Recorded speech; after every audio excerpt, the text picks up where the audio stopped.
everyone. Welcome to season 2 of Global Wired Women, the show that casts a spotlight on women and female entrepreneurs all over the world that are challenging the status quo. My name is Jennifer Nash. I'm a global visibility strategist and a publicist. Today, I'm super excited to have on my show Elizabeth Chilufya Chilangwa, CEO of Hitgalut. Hi, Chilufya, and welcome to the show. Hi, Jennifer. Thank you so much for having me. Thank you. You're welcome. And so do tell our audience, who is Chilufya Chilangwa and why Hitgalut? Chilufya Chilangwa is basically a go-getter. I am not shy to go out there and take chances and take a leap of faith and just do what I need to do in order to follow my dreams and aspirations. And Hitgalut is a company that reaches different types of people, especially when we're looking at investment administrative services. We have publishing as another portfolio, and then we also do soft skills training. Amazing, amazing. So I looked up the brand Hitgalut, and when I was Googling it, I Googled that Hitgalut is something to do with the Jewish background. Can you explain why Hitgalut, the name? It's so fascinating. And why did you choose that brand name? Well, the name actually chose me. I didn't choose the name. Okay. I used to be a sole trader underneath my own name as Chilufya Chilangwa, and I was quite happy going about my business. Just, I was paying bills and I was getting the business, and it was okay until I started getting larger clients and wanting me to formalize the business and registering with the tax office at a higher level. And so when I went into prayer and I asked God and I said, well, Lord, what do you want me to do? And then he said, give it its original name. What's the original name of Revelation?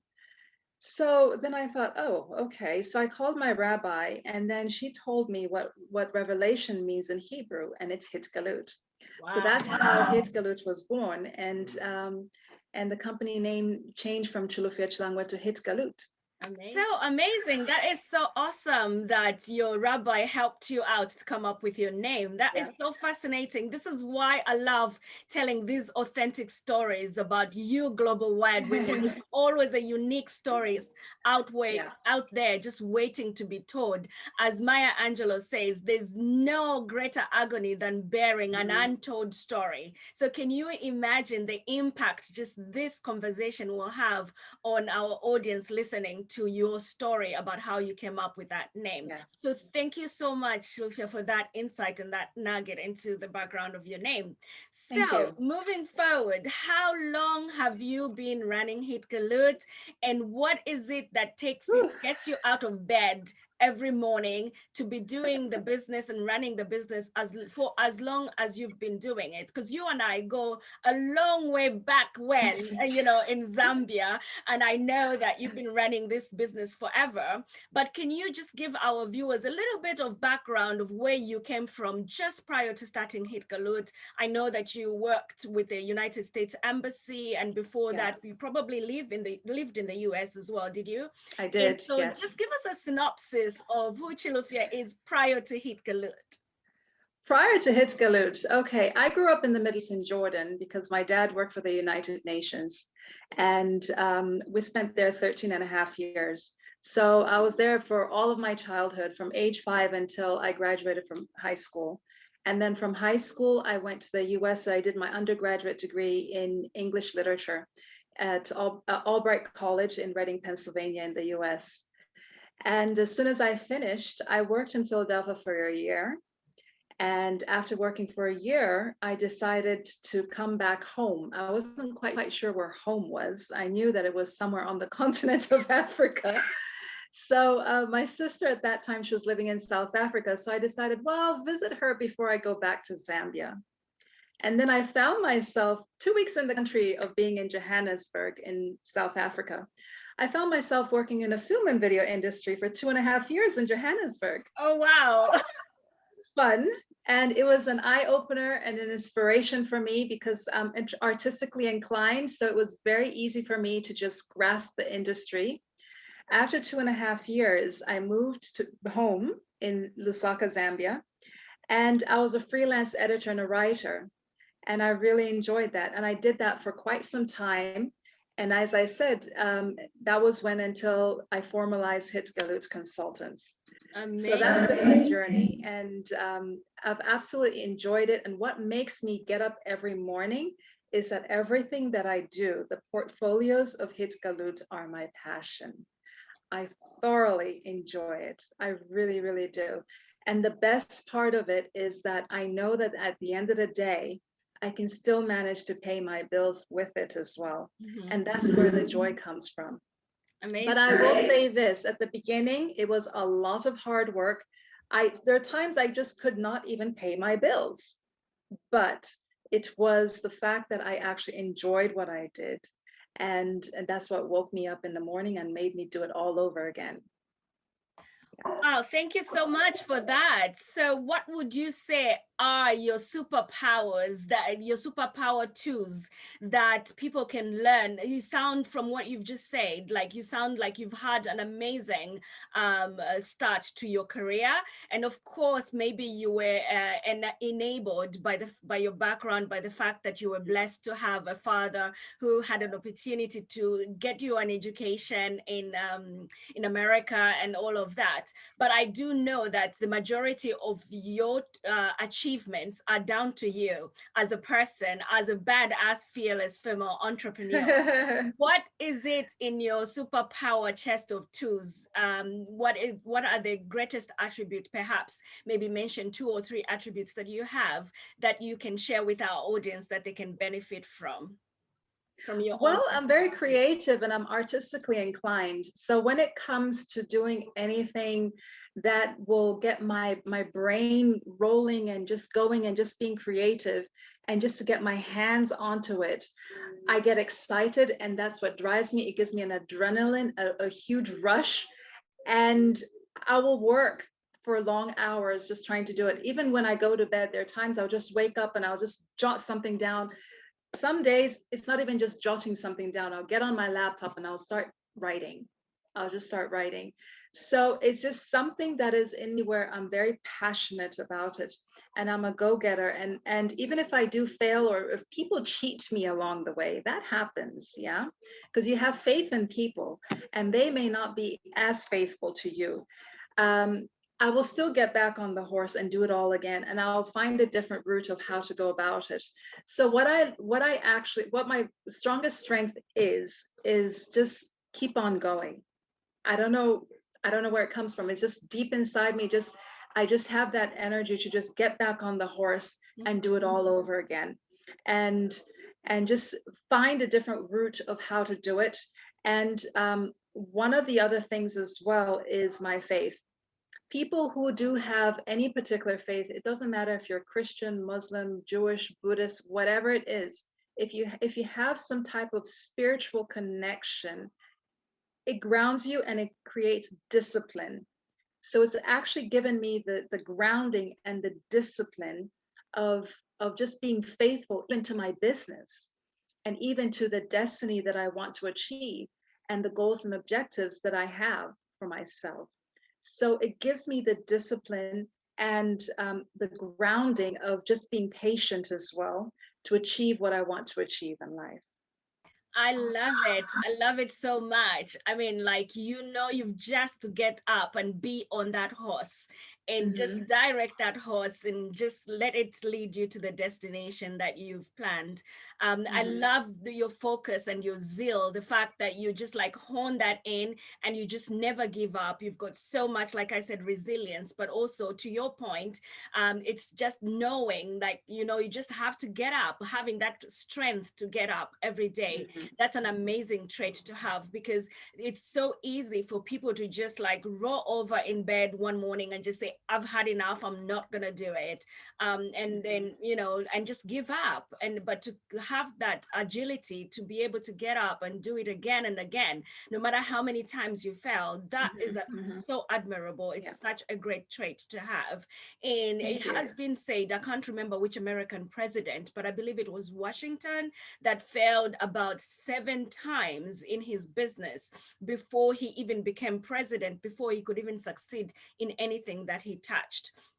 So just having that resilience and having that strength to get back up is just amazing. It's not something that is small. And when people put it in words like that, it just sounds like it's just effortless, but it takes your whole willpower and a Yes, it change does of actually. mindset and just being present in your purpose and achieving that. So I really love that. Thank you so much for sharing that.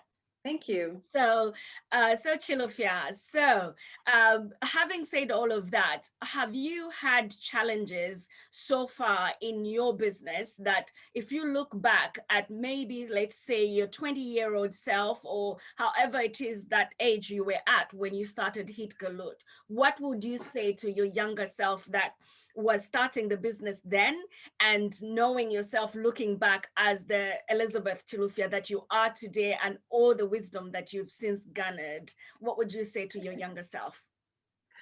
I would say to my younger self is, why did you trust people so easily?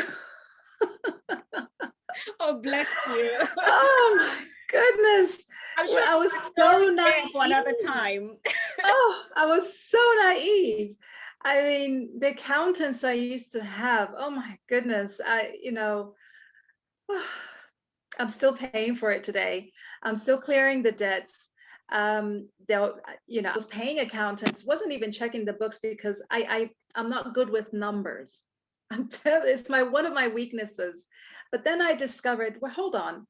If you have a weakness, work at it. Work on it so that it's no longer a weakness. Even if you're not good at it, at least try to do it yourself so that when you give the job to somebody else, at least you can say, hey, I know what I'm talking about. I've done this. So these are my expectations.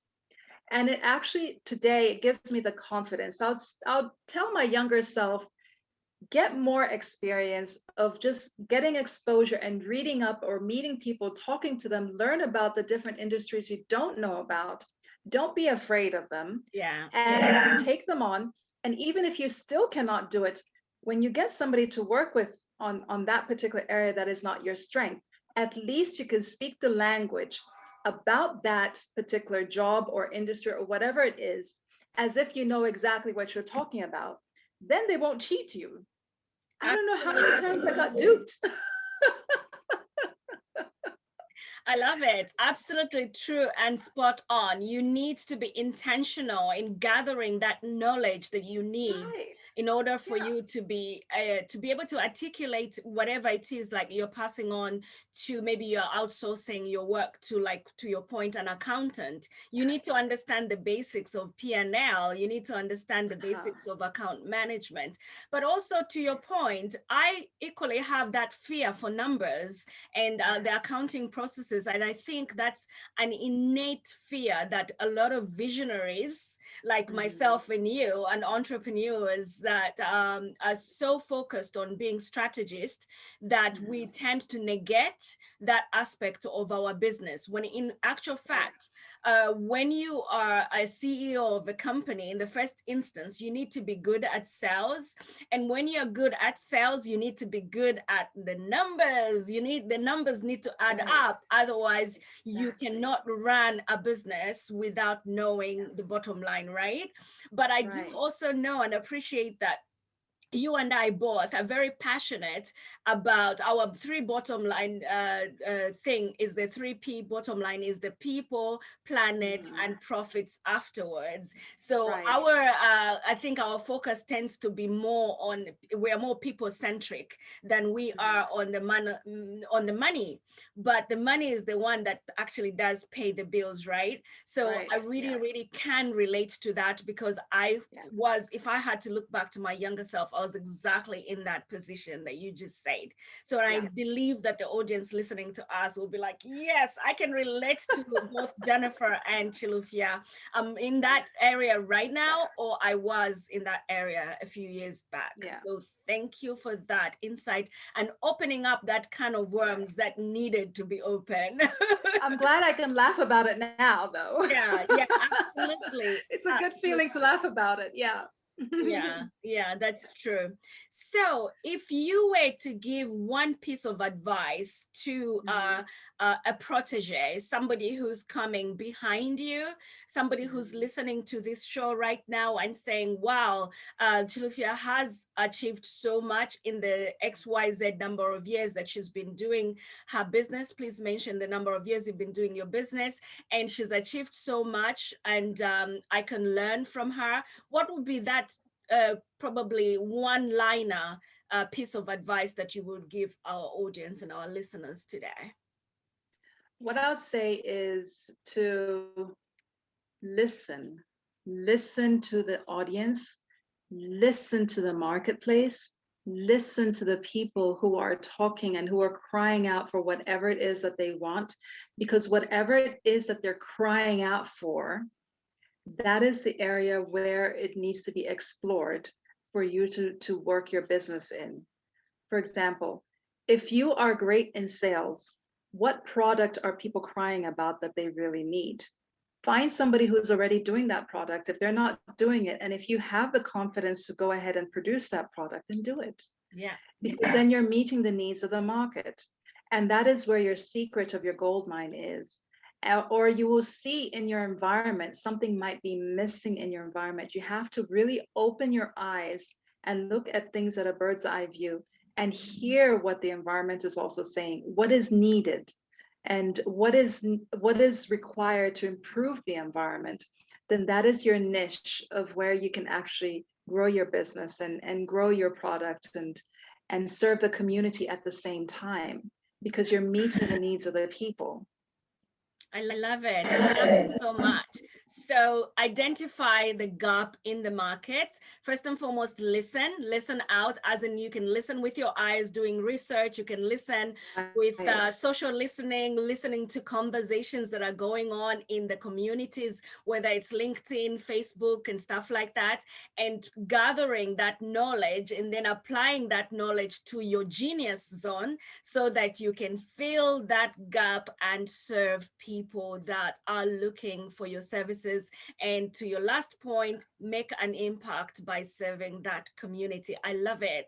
I love it so much. Thank you so much for that, Chilufya. So if we were now to fast forward and look into the future, into the crystal ball, I know that just come into 2021 and we are only just in March, which is fair. But March is a month for statistics. March is a month for setting in motion your goals and your plans for and projections for the coming year, financial year, that is. What would you say is in your crystal ball, in your future, from your position, from your bird's eye view as an expert consultant? What advice would you give in terms of the market forecasts that people should be looking out for in the next 11 months? I think people should still be looking at the new model of working, and it's not going to go away. And this is the beginning of it. And it's an industry that people really need to invest into and look at different ways and models of improving, even Zoom meetings. I don't know how many times I've gone into a Zoom meeting and everybody's like, can you hear me? Sorry, we can't hear you. Your volume's gone up. What can we do to improve that system? The system is not going to go away. It's going to be there. And what tools can we use when we're on the go? People still are interested in working together with people. We're still hungry for community, and we're still hungry to get back to associating with other people. What other products can you come up with to encourage people to still have that commune, that they can still spend time together and be in harmony and just having company and relaxing, because it's not there right now with the pandemic being there. And it's something that people can look on forward and look at ways of how you can still bring people in, but still keeping in mind that this is a new model of working. Because a lot of businesses have discovered that their staff are more productive working from home during this time of the pandemic.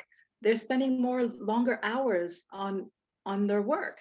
than going to work. The hours they spend driving to work, being at the office, doing school runs, lunch, whatever. All those hours have been cut down and you're just home.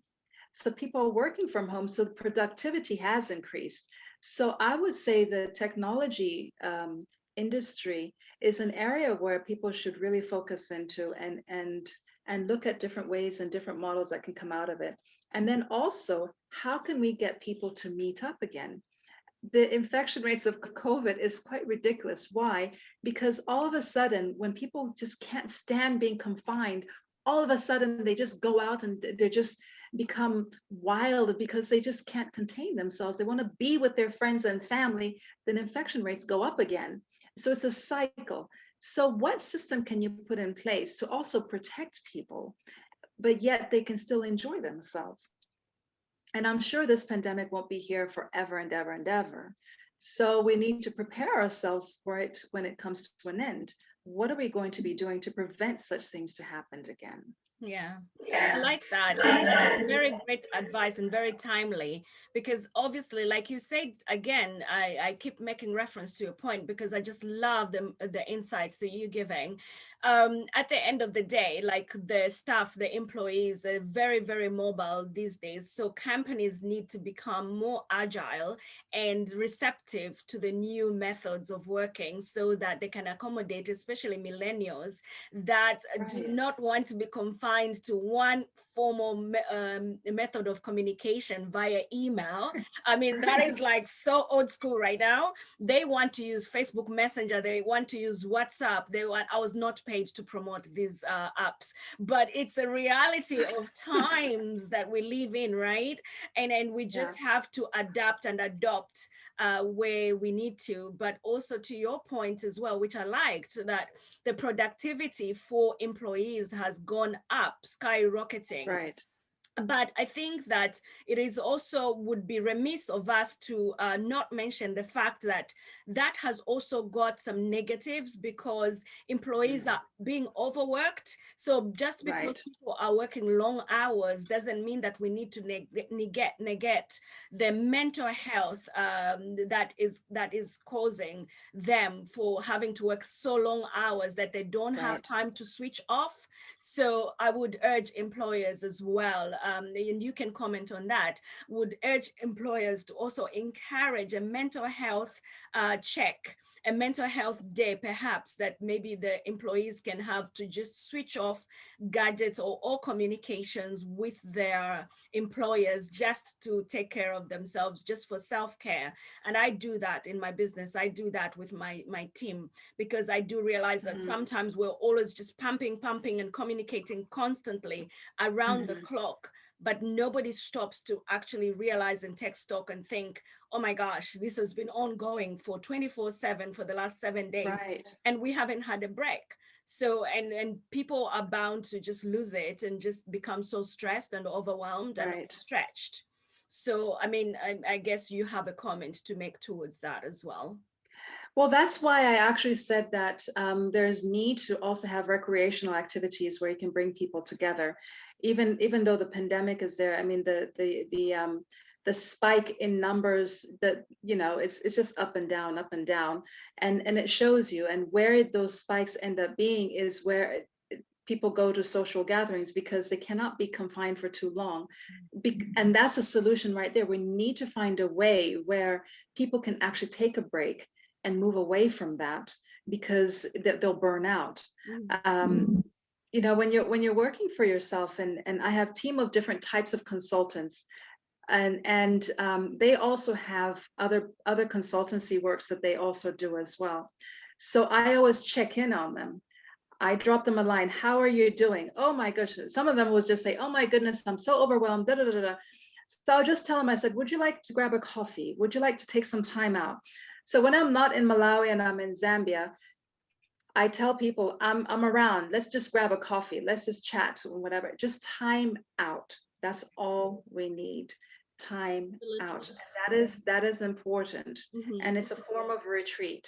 Yeah, I agree. And one of my contributing editors to the magazine for this month, the current issue that we have, did write a very amazing article, very useful article to that same point. But she talked Right. about doing virtual spas. You know, you can have virtual spas if you can't get together in a Yeah. physical space. You could actually have virtual spas. You could have reading clubs. I mean, to your point earlier about technology, we can just evolve and start using technology to our advantage, not just for productivity towards work, but we Exactly. can also use it for retreats, as you said, and we Right. can just use it for getting together and just encouraging each other and getting having that virtual coffee, perhaps, where people can just like, you know, take part safely and Exactly. still engage with each other. And I know that Right. there's a few companies that are doing that these days. So thank you so much for that point.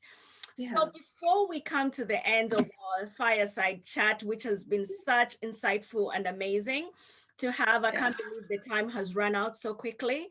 What would you say as a last tip to give to someone who's listening to us and has just come to the realization to say that they want to start their own business, their own consultancy services, but they have no idea where to start from? As a thought leader, as an expert in your field, and you've been working in this field for a very long time, what sort of nuggets would you give as a takeaway to a person listening and really encouraged to start their own consultancy service? What would you advise them and how to start?